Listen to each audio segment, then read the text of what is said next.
Let's talk car prices. Right now, Ford, General Motors, and Stellantis are facing the possibility of the biggest auto strike in generations. So how did we get here? For a decade, these companies have raked in hundreds of billions in profits, while the men and women who build these vehicles have fallen further behind. Now, with just days to go, the big three automakers are calling on the corporate media to scare the public about what could happen if auto workers stand up for our families and our communities and walk out on strike. It's looking more likely that more than 100,000 United Auto Workers could go on strike by the end of next week as contract negotiations have slowed. Let's get the facts straight. A strike could cut inventory further, sending car prices higher. Fact, car prices are soaring, but it's not because of worker wages, low inventory, or anything other than corporate greed. In the last 4 years, the average price of a new car is up by 30%. Meanwhile, auto workers' wages have risen a meager 6% despite massive inflation. Here's another fact you won't hear on NBC Nightly News.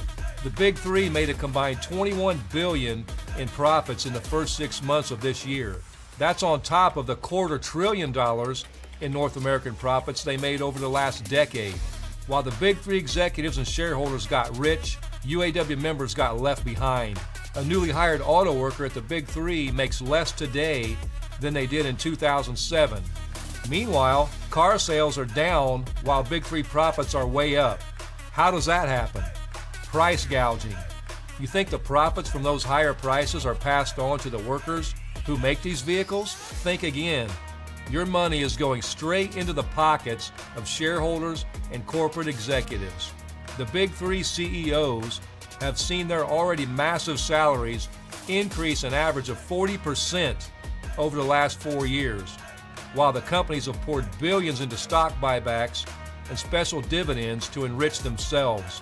But you don't hear the media wringing their hands over how Big Three profits are driving up the cost of cars. You don't see big splashy nightly news segments on how consumers will be impacted by companies choosing to spend billions on executive salaries and stock buybacks and special dividends. No, you only hear these concerns when the working class stands up and demands a fair share of the value we produce. But the auto workers and working people in this country know what's really going on. We live it. We know firsthand what it's like not to be able to afford the cars we produce.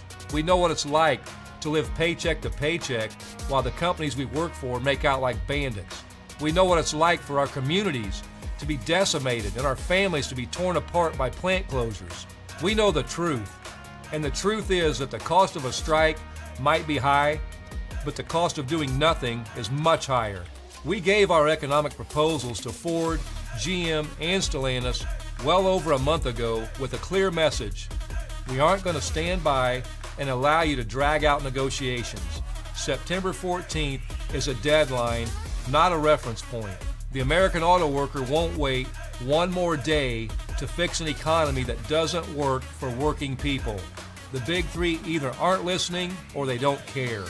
If we don't stand up now, the Big Three auto barons will keep gouging prices, closing plants, killing jobs, and ripping our families apart and stripping our communities for parts. They will keep driving an economy that works for the benefits of the few and not the many. That's why we have been clear. The race to the bottom ends on September 14th.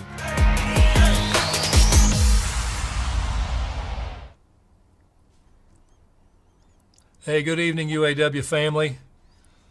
And especially give a special shout out right now to our local 551 rally going on over in Chicago. Sorry I couldn't be there with all of you, but thanks for tuning in. We actually have almost 12,000 people tuning in right now. And before I get started, I do want to apologize for getting on here late. We got a lot going on right now. Just to let you know, all three of your vice presidents and your bargaining committees are working their asses off right now. Working late into the night, and we spent a lot of late nights, but we got a long way to go. So before we get rolling here, though, I do want to honor our UAW members on strike on the front lines of the fight against corporate greed. We're still talking about our brothers and sisters out there at West Rock in Region 9, Local 2326. Members' health care is under attack, still despite the company's massive profits throughout the pandemic and beyond. And still our brothers and our union family out there at Thombert in Region 4, Local 997, the company's still pushing proposals that would completely undermine the union. This all goes back to the same thing. Corporations want us to believe there's nothing we can do to stop their race to the bottom.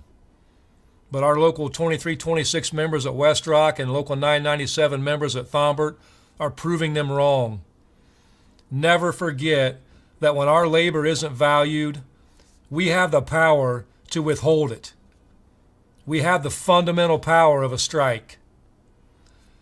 Please visit the UAW Region 4 Facebook page and donate to the cause of these striking workers. It's our solidarity that makes us stronger than any corporation.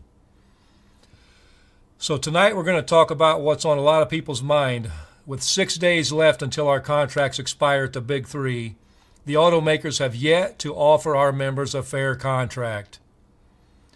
We gave our economic proposals to Ford, GM, and Stellantis well over a month ago with a clear message. We aren't going to stand by and allow you to continue to drag out negotiations like you have in the past. September 14th is a deadline, not a reference point, for all three of these companies. Finally, after weeks of delay, we have counteroffers in from each company, and I've filed them in their proper place again. So tonight I'm going to get into the details of what the companies are offering and what the companies think you're worth. After raking in record profits for the past decade, we'll talk tonight about what they think you deserve versus what they take for themselves. Before we get into it, I want to acknowledge the moment we find ourselves in. This isn't just about the latest offer from this or that company or this or that piece of contract language. It's about this moment in history, and it's about the movement we've built together. We live in a time of record inequality. The rich keep getting richer while the working class falls further behind. The wealthy live in comfort while the working class lives paycheck to paycheck. For many working people, it's harder and harder to see a future for ourselves in this economy. Auto workers have been on the front lines of that. For the past several decades, we've been relentlessly under attack. Our plants have been closed, families torn apart, our standard of living has dropped like a rock, our work-life balance is a joke, our retirement security is a myth, and the auto companies have also been on the front lines of that. The Big Three have profited $250 billion in North America in the last decade.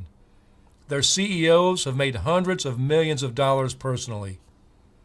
They jack up car prices, they shortchange the workers, they take whatever they can get from the U.S. taxpayer, and they pocket the profit for themselves and their Wall Street cronies. For years, the Big Three have gotten away with this. They've been the leading edge of corporate greed. They beat down the workers, they weaken our unions, and they break the law if they have to. I mention all of this because the proposals we're going to discuss today aren't just words on paper. These negotiations do not happen in a vacuum. They're a reflection of the balance of power between Big Three's corporate greed and UAW solidarity and organization. These companies offer what they think we're going to accept. And let's be real, workers accept what they think they can win. When we build our collective power together, we can change that equation. Over the past several months, that's what we've been doing, together. We've been organizing like hell.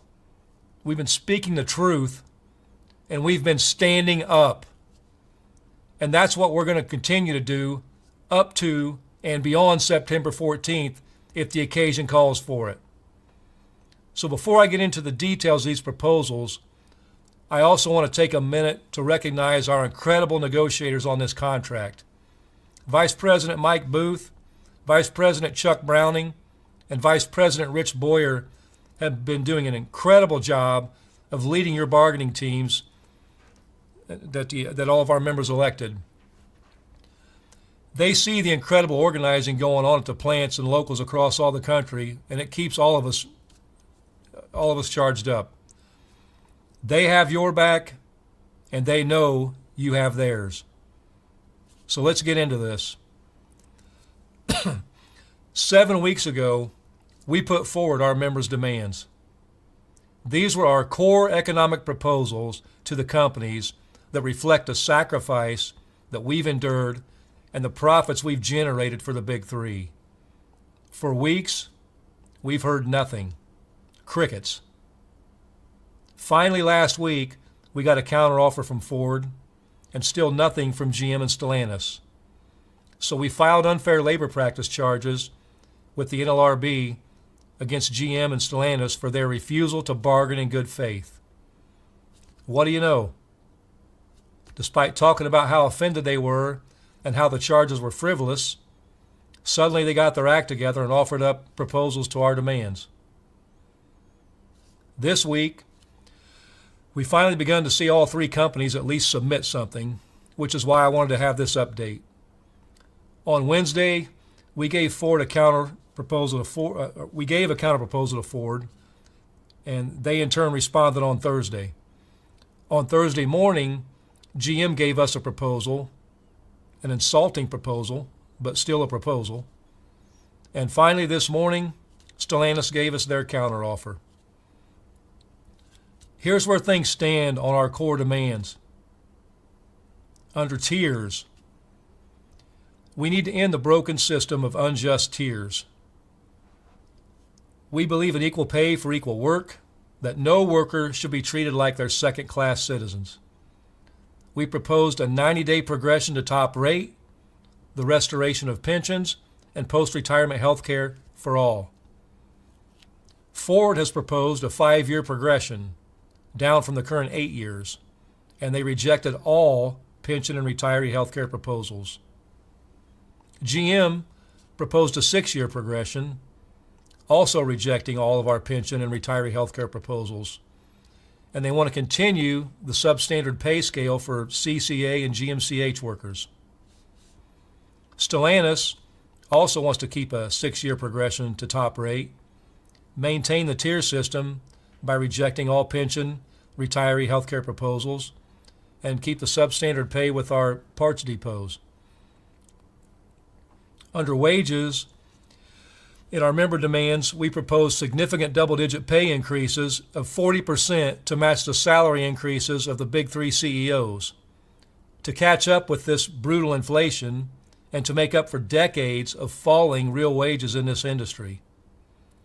Ford has proposed a 10% raise over 4 years with lump sum bonuses that many employees won't be eligible for. GM proposed the same, except members at CCA would only get 2% over 4 years, and GMCH would get no raises. This morning, Stellantis offered 14.5% over 4 years, and for their salaried bargaining unit people, they offered lump sums only. I want to be clear. This is movement. We went from 9% at Ford to 14.5% at Stellantis. That's happening because we're putting on pressure. But I want to be clear about something else too. A 14.5% increase over 4 years is deeply inadequate. It doesn't make up for inflation, it doesn't make up for decades of falling wages, and it doesn't reflect the massive profits we've generated for this company. Under cost of living allowance, we propose the restoration of COLA, cost of living adjustments that would help auto workers keep up with inflation so we don't get left behind economically. Ford has proposed a severely deficient COLA formula, using a formula that would provide 0% increases for 10 of the past 13 years and would be projected to add 0 in raises over the next 4 years. Let me say that again. Ford proposed COLA formula is projected to provide 0 in terms of raises over the next 4 years. That's not COLA. That's not even Diet Cola. That's Coke Zero. Let me point something else out. For years, we've heard from these companies that COLA is not possible. It's not realistic. Suddenly, though, it's a very deficient proposal. COLA is back on the table. Despite the severely deficient COLA Ford is offering, they've beat GM, who haven't moved on COLA and just proposed lump sums that many employees won't receive, and Stellantis rejected our COLA proposal. Under profit sharing, we put forward a proposal to provide workers $2 for every $1 million spent by the companies on stock buybacks and special dividends. If they've got money for Wall Street, they sure as hell have money for the workers making the product. Not only have they not met our proposal, Ford proposed a scheme that would have shrunk profit-sharing checks by 21% over the past 2 years. GM's proposal would have meant a 29% smaller check last year. Stellantis rejected our profit-sharing proposal completely. Under temps, we proposed ending the temp abuse, or the abuse of so-called temps who are exploited at low wages for years at a time, and also denied the full benefits and wages despite working endless hours to keep these companies going. Temporary workers should be converted to full-time after 90 days with full pay, benefits, and profit sharing. Across all three automakers, Ford, GM, and Stellantis, we've received proposals to raise temp worker pay to $20 an hour, but provide no path to full wages and benefits. Under job security, we're fighting like hell to keep good jobs in America and to put an end to plant closures that destroy our communities and tear our families apart. That's why we proposed strong job security language, creating the Worker Family Protection Program to disincentivize the Big Three from killing jobs. We also proposed the right to strike over plant closures. Ford proposed giving themselves the unilateral right to outsource any of our work at any time.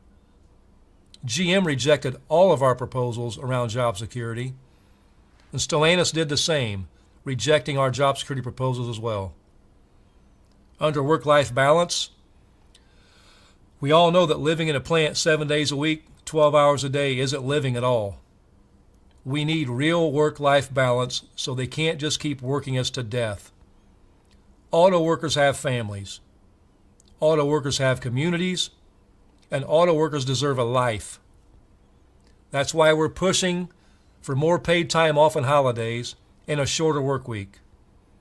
After years of granting it to their salary employees, Ford has finally offered paid parental leave to UAW members for 2 paid weeks. But they refused to recognize the Juneteenth holiday, a day of historic importance and a new federal holiday. GM agreed to offer Juneteenth as a paid holiday, but rejected all of our other proposals. Stellantis also agreed to offer Juneteenth as a paid holiday, but no other movement anywhere else. Under retirees, we've proposed significant increases to retiree pay, as the retirees, those who build our union, have gone without an increase for well over a decade now. Ford, GM, and Stellantis rejected all of our proposals on this front. So there it is. That's what these companies think you're worth. That's what they say about you behind closed doors, meeting with the bargaining committees. And then they go on TV and talk about treating us like family. Tell me, is this how you treat your family?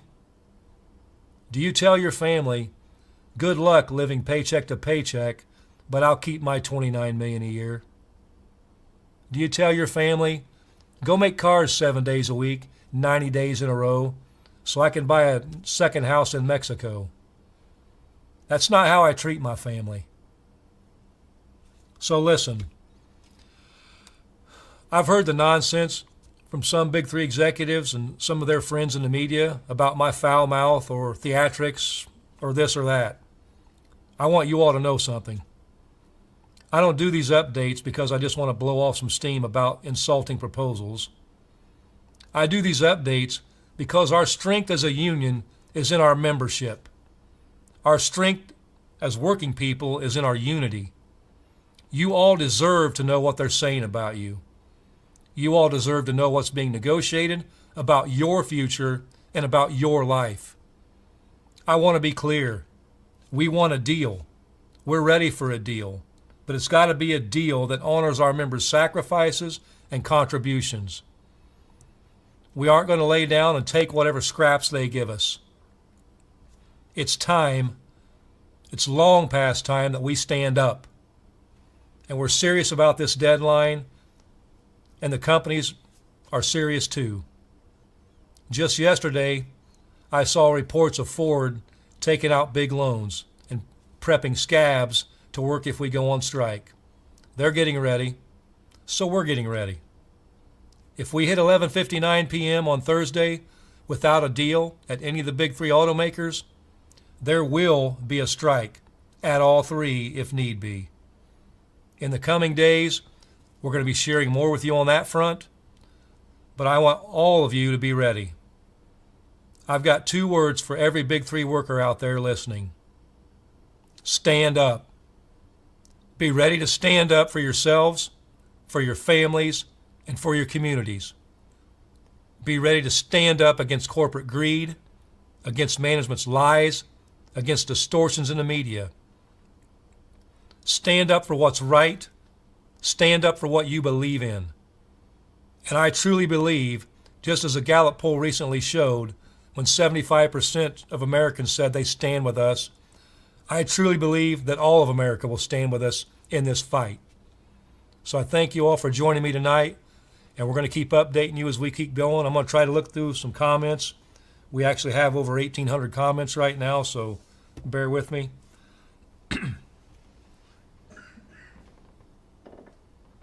I see a comment already. I can't believe no raises for us. And exactly, that's what they think about you. That's the respect they want to show you for the profits you create, for the $250 billion in profits you've created in the last decade.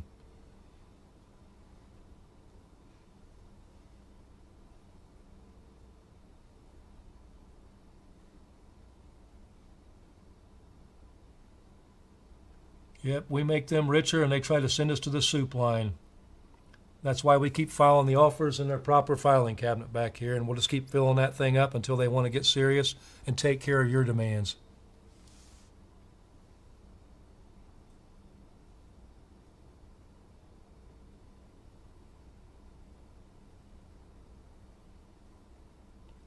I see a comment, been laying down the entire 17 years you've been at Stellantis. Well, let me assure you, sister, that ain't happening no more. I can guarantee you, Vice President Boyer, I can guarantee you the other vice presidents and these bargaining committees, along with myself and our team and our entire executive board, them days are over. We're all in this together.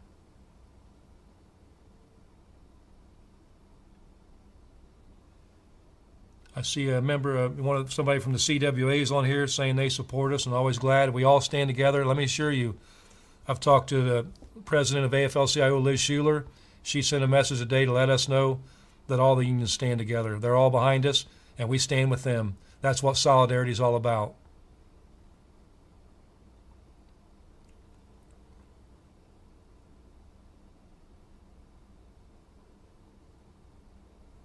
Sorry, I'm just over 1,900 comments here, so just trying to look through some here.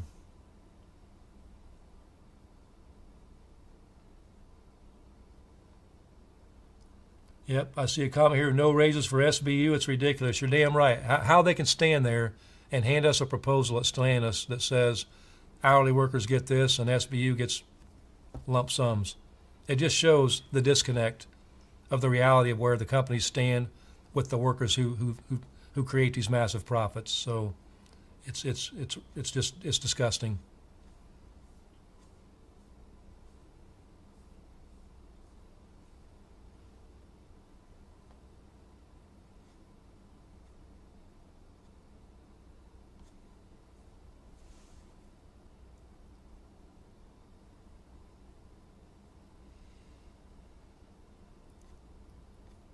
I see comments about pensions and all that. And look, you know, people got to understand. I mean, I don't think the general public even understands that the majority of our members in Big Three do not have any retirement security.